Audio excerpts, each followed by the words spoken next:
કેમ છો મારા મિત્રો? મને એવું થયું કે હું હિન્દીમાં બનાવતો હતો દરરોજ વિડીયોઝ, પણ પછી એવું થયું કે હું ગુજરાતી છું તો શું કામ મેં ગુજરાતીમાં ના બનાવું. સો હવેથી હું દરરોજ તમારા માટે એનાલિસિસ લાવીશ ગુજરાતીમાં. સો મારા જે બી ગુજરાતી મિત્રો છે તેમને કોઈ પણ જાતનો પ્રોબ્લેમ ના થાય, પ્રોપર સમજાઈ જાય અને મજા બી આવે. એવું થાય ને કે ના ગુજરાતી ભાઈ છે આપણો. સો એનાલિસિસમાં આપણે કાલે જોયું હતું વીકલી એનાલિસિસમાં કે ભાઈ મૂવ આપણો ડાઉન સાઈડનો હતો. આ આખો ચાર્ટ મેં શેર કર્યો હતો, ઠીક છે. એવું બી કહ્યું હતું કે અહીંયાથી આ આગળ ગ્રીન ઝોન પાસે બી આવે તો બી આપણે પુટ સાઈડ જોઈશું. બટ કેવું થયું કે એક્ઝેક્ટ આપણા પિન પોઈન્ટ જે હાર્મોનિક પેટર્ન છે ત્યાં જ આવ્યું હતું માર્કેટ, અને આની નીચે આપણી એન્ટ્રી બનતી હતી જે યલો લાઇન છે, બરાબર. ત્યાંથી ફર્સ્ટ ટાર્ગેટ આવી ગયો, સેકન્ડ ટાર્ગેટ આવી ગયો, થર્ડ ટાર્ગેટ ઉપર જઈ રહ્યું છે માર્કેટ, ઠીક છે. ચાન્સીસ છે કાલે નિયર બાય યા તો ગેપ ડાઉન ઓપન થાય કાં તો સ્લાઇડ ઓપન થાય. બટ આટલા એરિયામાં આ જે એરિયા છે અહીંયાથી નિયર બાય થોડો સપોર્ટ લઈને કાલે ઉપર જવાના ચાન્સીસ છે. હું લિંક આપી દઈશ ઇન્સ્ટાગ્રામની, તમે લોકો ઇન્સ્ટાગ્રામમાં મને ફોલો કરી લેજો, ઠીક છે. ડિસ્ક્રિપ્શનમાં મળી જશે, કેમ કે ત્યાં લાઈવ માર્કેટમાં અપડેટ આપતો હોઉં છું, લેવલ શેર કરતો હોઉં છું, વ્યૂ શેર કરતો હોઉં છું. તો મિત્રો પ્લીઝ રિક્વેસ્ટ કરું છું તમે ત્યાં બી ફોલો કરી લેજો. આ વાત થઈ આપણી નિફ્ટીની, સિમ્પલ એનાલિસિસ છે. આની નીચે અહીંયાથી આપણે કાલે બાઇંગ માટે જોઈશું, ઠીક છે. અધરવાઇઝ આ ટાર્ગેટ તો આવવાનો જ છે, અને આ બ્રેક થયો તો સી પોઈન્ટ સુધી આવશે. ટાર્ગેટ આપી દઉં છું ડાઉન સાઈડ બી, ઠીક છે. અને ફાઇનલ ટાર્ગેટ આપણો રહેશે 22,175, 22,175, ઠીક છે. વાત કરીએ આપણે બેંક નિફ્ટીની.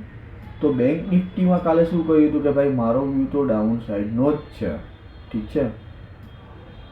એક્સ એબીસીડી પેટર્ન બની છે, અને મેં એવું બી કહ્યું હતું, અગર હજુ બી કોઈ નહીં જોયો વિડીયો તો તમે લોકો જોઈ શકો છો કે આ જે એરિયા છે, આ જે ઝોન છે, ત્યાંથી મિનિમમ 80થી 100 પોઈન્ટની એક કેન્ડલની મોમેન્ટમ આવશે આવશે ને આવશે. તો ત્યાંથી તમે કોલ લઈ શકો સ્કેલ્પર્સ માટે વસ્તુ છે. માર્કેટ પડ્યું, ઠીક છે. આપણો અહીંયાથી એન્ટ્રી એક્ટિવ થઈ ગઈ હતી, આપણો ટાર્ગેટ આવી ગયો, અહીંયાથી મુવમેન્ટ બી આવી ને આખો દિવસ માર્કેટે ત્યાં જ ટાઈમ સ્પેન્ડ કર્યો છે. નીચે અહીંયા ક્લોઝિંગ નહીં આપ્યું તો ચાન્સીસ છે સપોર્ટ લઈને કાલે આપણે ઉપર જોઈ શકીએ, ઠીક છે. ઉપર હું તમને લેવલ આપી દઉં છું કે માર્કેટ જાય તો ક્યાં સુધી જાય. અગર અહીંયાથી જ ઉપર જશે, ઠીક છે, તો મિનિમમ આટલું તો માર્કેટ અપ જવું જ જોઈએ, ઠીક છે. બી પોઈન્ટ છે અને હાફ બેડ પેટર્ન કહેવાય છે. હું માર્ક કરી દઉં છું 47,697, ઠીક છે. તો નિયર બાય આ લેવલ સુધી આવી શકે છે કાલે. હવે હું તમને આપું છું લેવલ્સ. જે બી ડેઈલી મને ફોલો કરે છે એ લોકોને તો આઈડિયા છે જ, ઠીક છે. પણ જે નવા યુઝર છે એને હું એક્સપ્લેન કરી દઉં છું કે હું ઈચ એન્ડ એવરી ડે તમને લોકોને નિફ્ટી અને બેંક નિફ્ટીના આપું છું લેવલ્સ. જે લેવલ્સ ઉપર તમને હેલ્પ થશે બાય કરવું છે કે સેલ કરવું છે. એ લેવલ્સ મારા સપોર્ટ અને રેઝિસ્ટન્સની જેમ કામ કરશે, ઠીક છે. તો આવી રીતે હું લેવલ્સ તમને આપું છું. તમારે શું કરવાનું છે મિત્રો, સ્ક્રીનશોટ લઈ અને તમે ટ્રેડિંગ વ્યૂ યુઝ કરતા હોય યા તો કોઈ પણ પ્લેટફોર્મ યુઝ કરતા હોય જેમાં ચાર્ટ જોતા હો છો તેમાં તમારે માર્ક કરી દેવાનું પહેલાં તો, ઠીક છે. આવી તમારો વિડીયો છે, સ્ક્રીનશોટ લઈ લેવાનો, યા તો આ નંબર્સ જે છે એ નોટ ડાઉન કરી લેવાના.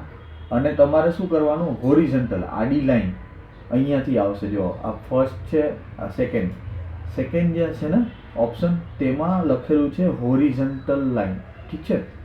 તેના ઉપર ક્લિક કરીને તમે ખાલી સિમ્પલ હું જે લેવલ્સ છે, ફોર એક્ઝામ્પલ 22,698, બરાબર, 22,698, તો ત્યાં તમારા હોરિઝન્ટલ લાઈન મૂકી દેવાની, ઓકે, પહેલો સ્ટેપ આ થયો. બીજો સ્ટેપ શું કરવાનો કે તમે જ્યારે બી ટ્રેડિંગ કરો, ફોર એક્ઝામ્પલ હું તમને બતાવી દઉં કે પાસ્ટ થોડાક દિવસોનું કે કઈ રીતે ચાલે છે. ઠીક છે, જો અહીંયા જે એરિયા છે, આ બધા ઝોન જે છે ને લાઇન, એ તમારા ખાલી ટ્રેડિંગના સેટઅપ માટે યુઝ થશે. ફોર એક્ઝામ્પલ તમને એવું લાગે છે કે ભાઈ ઉપર જશે, બરાબર, તો શું કરવાનું કે ભાઈ લાઇનની બાજુમાં આવી છે તો તમને થોડો કોન્ફિડન્સ આવી જશે કે ભાઈ આ લાઇન બી છે અહીંયા, એટલે સપોર્ટ જેવું કામ કરશે ને તમારા સેટઅપમાં બી બાઇંગ બનશે. તો કેવું છે કે ડબલ કોન્ફિડન્સ આવશે. અને ઉપર લાઇન છે તો તમને ખબર છે કે અગર તમે અહીંથી નીચેથી કોલ લીધો છે ફોર એક્ઝામ્પલ, ઠીક છે, અને ઉપર ગયું છે તો તમને ખબર પડશે કે ભાઈ હવે રેઝિસ્ટન્સ આવી ગયું છે, બુક કરું કે હોલ્ડ કરું. અગર હોલ્ડ કરું તો ક્યાં સુધી હોલ્ડ કરું, બ્રેક કરશે તો પછી બીજો શું ટાર્ગેટ હશે, ત્રીજો શું ટાર્ગેટ હશે, એવી રીતે. ઠીક છે, તો આ તમારા ટ્રેડિંગ માટે યુઝફુલ થશે. એટલા માટે હું લેવલ્સ આપું છું. જે લોકોને નથી આવડતું, જે લોકો બિગિનર છે, જેને શીખવું છે, એના માટે આ વસ્તુ છે કે જેને બહુ જ યુઝફુલ થશે. ઠીક છે, જો આપણી લાઈન કેવી રીતે કામ કરે છે, પરફેક્ટ. ઠીક છે, અને આ દોસ્તો મેં હમણાં શેર નથી કરેલી, તમે જૂના વિડીયો જોઈ લેજો, તેમાં મેં પહેલાં જ આ બધા જ લેવલ આખા શેર કરેલા છે. ઠીક છે, આ પૂરું એક દિવસ સાઇડવે હતું, આપણા લેવલ્સ પર ડાન્સ કર્યું છે આખો દિવસ. ઠીક છે, ઝિગઝેગ, રેઝિસ્ટન્સ લીધું, સપોર્ટ લીધો, resistance, support, again resistance, sideways, resistance. આજે શું થયું તો આજે એક્ઝેક્ટ પિન પોઈન્ટ આ 2 દિવસ પહેલાં મેં લેવલ્સ આપેલા છે દોસ્તો. ઠીક છે, એવું બી નથી કે મેં કાલે યા તો સવારે યા તો માર્કેટ પછી આ ડ્રો કર્યું છે. તમે જૂના વિડીયો લઈને જોઈ શકો છો. ઓકે, માર્કેટ ઓપન થયું આપણા રેઝિસ્ટન્સ પોઈન્ટ પર.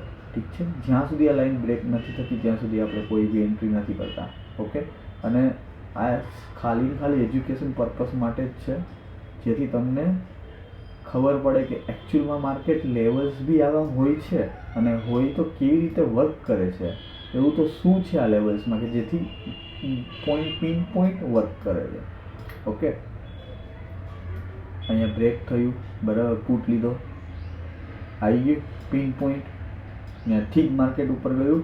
ઠીક છે, કોલ લીધો, આ બ્રેક, અગેન પુટ, એક ટાર્ગેટ આવી ગયો પાછો. સો આ લેવલ્સ ઉપર તમે એવી રીતે માર્કેટમાં વર્ક કરી શકો છો. એક્ઝેક્ટ રેઝિસ્ટન્સ નડ્યું. ઠીક છે, હવે કાલે શું થશે તો કાલે ભાઈ અહીંથી ઉપર જઈ શકે, ત્યાં તો બધા જ જેટલી બી સીડીઓ છે એ બધા જ રેઝિસ્ટન્સ છે, તો એ થોડું હર્ડલ થશે ઉપર જતાં, પણ ધીરે ધીરે બ્રેક બી કરી શકે, યા તો નીચેના લેવલ્સ તો છે જ. ઠીક છે, તો તમે આ સ્ક્રીનશોટ લઈ શકો અથવા તમારા ટ્રેડિંગ વ્યૂમાં આવી રીતે એડ કરી શકો. એવું નથી કે આગળના લેવલ્સ નથી, મેં બધા જ શેર કર્યા છે, તમે કોઈ બી વિડીયો ઉઠાવીને જોઈ શકો છો, કોઈ બી. ઠીક છે, મારો અત્યાર સુધીના બધામાં જ મેં પ્રોપર લેવલ વર્ક છે અપલોડ કરેલા આપેલા છે તમને લોકોને. અને એવું નથી કે વર્ક નથી કર્યા, સિંગલ ડે આજ સુધીમાં જેટલા બી મારા વિડીયોઝ છે એક બી એવું નથી. અને ક્યારેક તો એવું થાય છે કે વીકમાં હું એક જ વિડીયો અપલોડ કરું છું, આખું વીક સેમ એ લેવલ્સ કામ કરે છે. અત્યારે મેં લેવલ્સ આજે ઓછા આપ્યા છે કાલે. ઓકે, આપણે બેંક નિફ્ટી જોઈ લઈએ. આ 5 તારીખનું છે, 5 માર્ચ. ઠીક છે, માર્કેટ ઓપન થયું, રેઝિસ્ટન્સ લીધું, breakout, again levels, pin point, બધું જ ચાલશે. આ નવી મોટી ટાઈમ ફ્રેમ છે, એવું કરો હું 5 મિનિટ કરી દઉં, જેથી કરીને તમને લોકોને વધારે આઈડિયા આવે.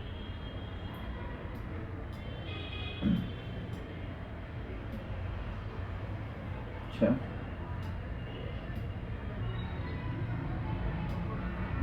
રેઝિસ્ટન્સ લીધું, પુલ બેક આવ્યું, બ્રેકઆઉટ ગયું, બીજું લેવલ્સ બ્રેક, ઉપર ગયું, અગેન સસ્ટેન ના થયું, નીચે ગયું, પાછું બ્રેક કરવાનું ટ્રાય બટ ના સસ્ટેન થયું.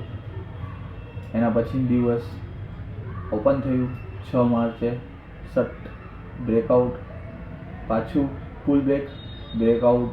જો કેવા આપણા લેવલ્સ વર્ક કરે છે, સમજાય છે?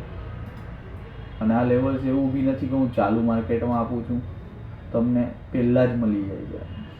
7 તારીખે ઓપન થયું, સપોર્ટ લીધો, પુલ બેક, બ્રેકઆઉટ, લેકિન અહીંયા બી સસ્ટેન કરે છે. તમે જોવો છો કેન્ડલ કે આ લાઈન છે, રેઝિસ્ટન્સ લે જ છે, આજુબાજુ જ છે, ઠીક છે, નજીક જ છે બધી જ કેન્ડલો. આજે આપણે શું કરવાનું હતું, લેવલ્સ હતા આપણી જોડે, અહીંયાથી ગયું પુટ, ઠીક છે, જોવાનું પહેલું તો ઓબ્ઝર્વેશન, આપણો લેવલ પર આવ્યું, અહીંથી બાય બને છે, ગયું બ્રેક, સેકન્ડ ટાર્ગેટ અને આ થર્ડ ટાર્ગેટ. આવું કોઈ નહીં આપે આખા યુટ્યુબમાં, ટેલિગ્રામ પર, ઇન્સ્ટાગ્રામ પર તમને લેવલ્સ કોઈ જ દોસ્તો નહીં આપે. આનો બી તમે સ્ક્રીનશોટ લઈ અને સેટ કરી દો તમારા ટેલિગ્રામમાં, ડેટિંગ એપનું નામ લેવાઈ ગયું, તમારા ટ્રેડિંગ વ્યૂમાં સેટ કરી દો, ઠીક છે. સ્ક્રીનશોટ લઈને બેટર છે, યુઝફુલ થશે તમને લોકોને. જેટલા બી રેટ છે એ રેઝિસ્ટન્સની જેવું કામ કરશે, ઠીક છે. આ બધા સપોર્ટ હતા પહેલાં, હવે રેઝિસ્ટન્સ થઈ ગયા છે. અને અગર એવું છે કાલે થોડી વધારે મોમેન્ટમ છે અને નીચેના લેવલ્સ નથી, તો ઇન્સ્ટાગ્રામ પર મને ફોલો કરી દો, ટ્રેડબીટ 8 કરીને, લિંક ડિસ્ક્રિપ્શનમાં જ છે. હું તેમાં બી અપલોડ કરી દઈશ લાઈવ, ઠીક છે. અગર અહીંયા સુધી વિડીયો જોઈ લીધો છે તો થેન્ક યુ, ધન્યવાદ તમારો. પ્લીઝ સબસ્ક્રાઈબ કરો, તમારા મિત્રો સાથે શેર કરો, જેથી કરીને થોડું મને બી મોટિવેશન મળે અને હું આવા જ વિડીયો દરરોજ અપલોડ કર્યા કરું એજ્યુકેશન પર્પસ માટે, અને કંઈક આપણા ગુજરાતી મિત્રોને હેલ્પફુલ થાય, ઠીક છે. અને કંઈ બી હોય, કોઈ સ્ટોકના કોઈ જોઈતું હોય, રિવ્યૂ જોઈએ છે, કોઈ સ્ટોક વિશે કોઈ પણ એનાલિસિસ જોઈએ છે, તો કમેન્ટ કરી દો, હું નેક્સ્ટ વિડીયોમાં જરૂર કહી દઈશ, યા તો તમને પર્સનલી મેસેજ કરી દઈશ. થેન્ક યુ, ધન્યવાદ, જય હિન્દ.